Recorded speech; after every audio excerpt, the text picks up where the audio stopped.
ہنسی کے پیچھے کا درد، غصے کے پیچھے کا پیار اور خاموش رہنے کی وجہ ہر کوئی نہیں جان سکتا۔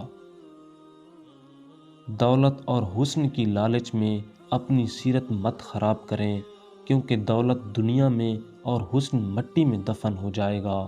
معیار ہونا چاہیے انسان میں، غرور تو 2% کے لوگ بھی کرتے ہیں۔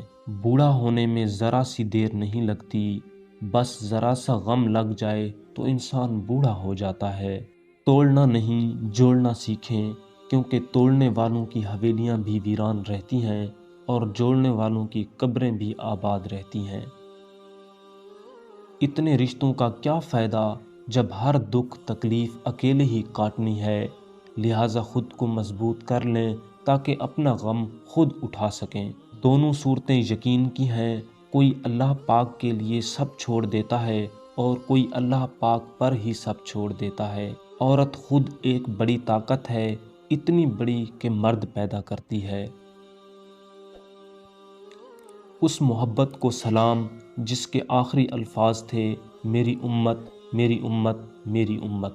انسان جب برائی کرتا ہے تو دائیں بائیں آگے پیچھے اچھی طرح دیکھ لیتا ہے، بس اوپر دیکھنا بھول جاتا ہے۔ ٹوٹی قلم اور دوسروں سے جلن ہمیں اپنی قسمت لکھنے نہیں دیتی۔ یہ انسان کی فطرت ہے کہ مکمل مل جانے والی چیز سے دل بھر جاتا ہے۔